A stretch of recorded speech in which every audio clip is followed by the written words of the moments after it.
ছয়টা দোয়া এবং জিকির আছে, যেই দোয়া জিকিরগুলো কোরআন হাদিসে বর্ণিত সকল দোয়া জিকিরের খোলাসা, সারমর্ম এবং নির্যাস। এই ছয়টাকে যদি কোনো মুসলমান নিয়মিত আঁকড়ে ধরে, তাহলে কোরআন এবং হাদিসের যত দোয়া এবং জিকির আছে কেমন যেন তার নির্যাসটা নিয়মিত সে আমল করলো। বলবো সেগুলা। এই ছয়টা দোয়া এবং জিকিরের মধ্যে সর্বপ্রথম হলো নবী করিম সাল্লাল্লাহু আলাইহি সাল্লামের প্রতি দুরূদ প্রেরণ করা।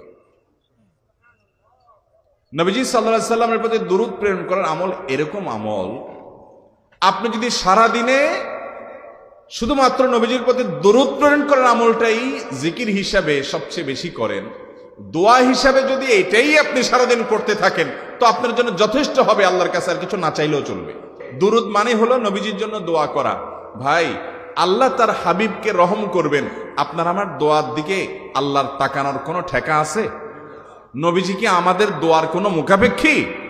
কিন্তু আমরা তার জন্য দোয়া করলে ওই চান্সে আল্লাহ তাআলা আমাদের প্রতি অনুগ্রহ করবেন। একবার না, আপনি নবীজির প্রতি একবার রহমতের দোয়া করবেন, একবার দুরূদ পাঠ করবেন। মান সাল্লা আলাইয়া মাররাতান সাল্লাল্লাহু আলাইহি আশরা, নবীজি সাল্লাল্লাহু আলাইহি সাল্লাম বলেছেন, একবার আমার জন্য তোমরা দোয়া করলে, আমার প্রতি দুরূদ পাঠ করলে, আল্লাহ তাআলা তোমাদের জীবনে 10 বার 10 জায়গায় 10 টাইমস তোমাদের উপরে আল্লাহ তাআলা অনুগ্রহ করবেন। আপনি টেরও পাবেন না কত জায়গায় আল্লাহ অনুগ্রহ করেছেন, আল্লাহ বাঁচাই দিয়েছেন, একটুর জন্য শেষ হয়ে যান নাই। ওই যে দুরূদ পড়ছেন, আল্লাহ তাআলা রক্ষা করছে, আপনি খবরও নাই। আল্লাহ তাআলা আপনার প্রতি বিশাল একটা দান করছে, আপনি লক্ষ্য করেন নাই। ওই যে দুরূদ পড়ছেন একবার, 10 বার রহমত হবে। এভাবে যত দুরূদ পড়বে সে তত রহমত এবং অনুগ্রহ পাবে। বেশি করে পাঠ করবো তো ইনশাআল্লাহ। সবচেয়ে শ্রেষ্ঠ দুরূদ, সবচেয়ে উত্তম দুরূদ হলো দুরূদ ইব্রাহিম, যেটা নামাজে পড়েন। আর সবচেয়ে সংক্ষিপ্ত দুরূদ হলো সাল্লাল্লাহু আলাইহি ওয়াসাল্লাম।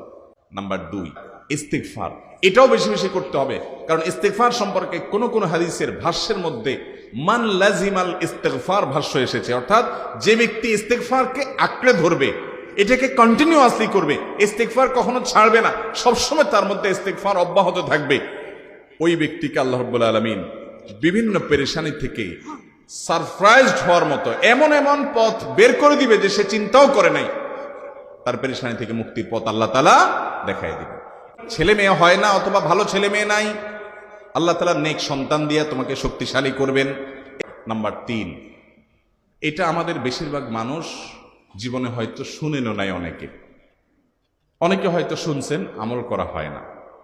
খুব সীমিত সংখ্যক আল্লাহর বান্দার আমলের তৌফিক হয়। সেটা হলো ইয়া যাল জালালি ওয়াল ইকরাম।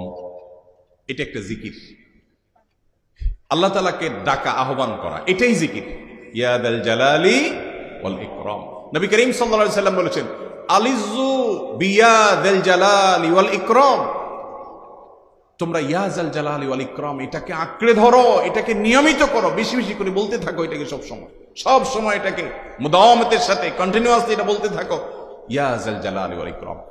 অনেক উলামায়ে কেরাম, মুহাদ্দিসিনে কেরাম ইয়া যাল জালালি ওয়াল ইকরাম কেন নবীজি এত বেশি বলতে বলেছেন, এটার মাধ্যমে আমাদের লাভটা কি, এর ব্যাখ্যা করতে গিয়ে বলেছেন, ইয়া যাল জালাল মানে হলো হে মহান, মহান বড়ত্বের অধিকারী, হে জালালের অধিকারী, হে জালাল। ওয়াল ইকরাম, হে দানশীল। তাহলে প্রথম বাক্যে আল্লাহর বড়ত্বের কথা স্বীকৃতি দিয়ে প্রশংসা করা হয়, আর দ্বিতীয় বাক্যে হে দানশীল বলে আল্লাহ তাআলার কাছ থেকে চাওয়া হয় যে আপনি যেহেতু দানশীল এবং আপনি যদি মহান, অতএব আপনি আমাকে দান করেন। এটা ডাকলেই, আল্লাহকে এই বলে ডাকলেই চাওয়া হয়ে যায়। এই জন্য বেশি বেশি করে ইয়া যাল জালালি ওয়াল ইকরাম পড়তে হবে। তার 4 নম্বর হলো লা হাওলা ওয়ালা কুওয়াতা ইল্লা বিল্লাহ। লা হাওলা ওয়ালা কুওয়াতা ইল্লা বিল্লাহ।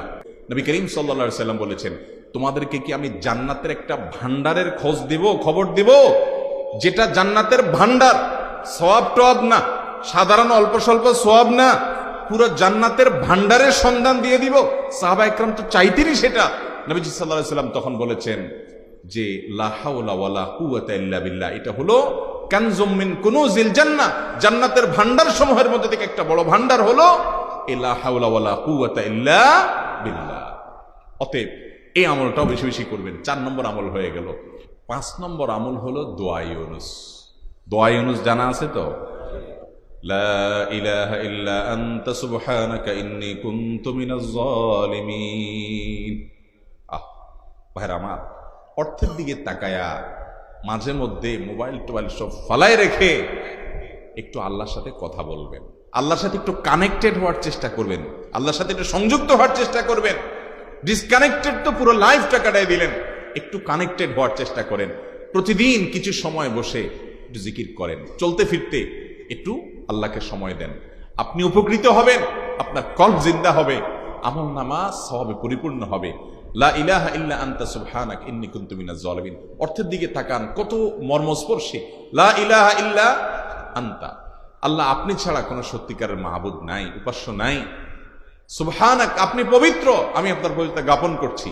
ইন্নী কুনতু মিনাজ জালিমিন, তবে আমি সেসব মানুষদের অন্তর্ভুক্ত যারা নিজের প্রতি নিজে জুলুম করেছে, অবিচার করেছে, অন্যায় করে আমার নিজের পায়ে নিজে কুড়াল মেরেছি বহু। এই বাক্য পাঠ করার পর ইউনূস আলাইহিস সালামকে শুধু রক্ষা করেছেন আল্লাহ, তাই নয়, আল্লাহ বলেছেন একইভাবে তাকে যেরকম রক্ষা করেছি, এই বাক্য যদি কেউ পড়ার মতো পড়ে, হক আদায় করে পড়ে, মনের গভীর থেকে পড়ে, মর্ম উপলব্ধি করে পড়ে, নিয়মিত পড়ে, ওয়াকাযালিকা নুনজিল মুমিনিন, ঈমানদারদেরকে আমি রক্ষা করে দেব এভাবে। 6 নম্বর হলো সুবহানাল্লাহ, আলহামদুলিল্লাহ, লা ইলাহা ইল্লাল্লাহ, আল্লাহু আকবার। এই বাক্যগুলো দেখবেন ঘুরে ফিরে নবী করিম সাল্লাল্লাহু আলাইহি ওয়াসাল্লাম সারাদিন পড়তেন। 5 ওয়াক্ত নামাজের পরে 33 বার দেখবেন। আবার দেখবেন সকাল সন্ধ্যায় সুবহানাল্লাহি ওয়া বিহামদিহি 100 বার, সুবহানাল্লাহি ওয়া আলহামদুলিল্লাহি আল্লাহু আকবার 100 বার। আবার এগুলো মাঝে মধ্যে 10 বার, রাতের শোয়ার সময় 33, 34 বার। বিভিন্ন সময় দেখবেন ঘুরে ফিরে এই সুবহানাল্লাহ, আলহামদুলিল্লাহ, লা ইলাহা ইল্লাল্লাহ, আল্লাহু আকবার, এগুলো একটা মিজানের পাল্লাকে পরিপূর্ণ করে দেয়। কোনোটা আসমান এবং জমিনের মধ্যবর্তী জায়গায় সওয়াব দিয়ে পরিপূর্ণ করে দেয়। এত বেশি ফজিলতপূর্ণ জিকির। এই জন্য পুরো কোরআন হাদিসের দোয়া এবং জিকিরের নির্যাসের শেষ এবং 6 নম্বর হলো বেশি বেশি করে দিন রাত 24 ঘন্টা যখন সুযোগ পাবেন, যেখানে যেখানে হাদিসে যে সংখ্যা বলা আছে ওটাতে করবেনই, ওর বাইরেও বেশি বেশি করে সুবহানাল্লাহ, আলহামদুলিল্লাহ, লা ইলাহা ইল্লাল্লাহ, আল্লাহু আকবার বেশি বেশি করবো না ইনশাআল্লাহ।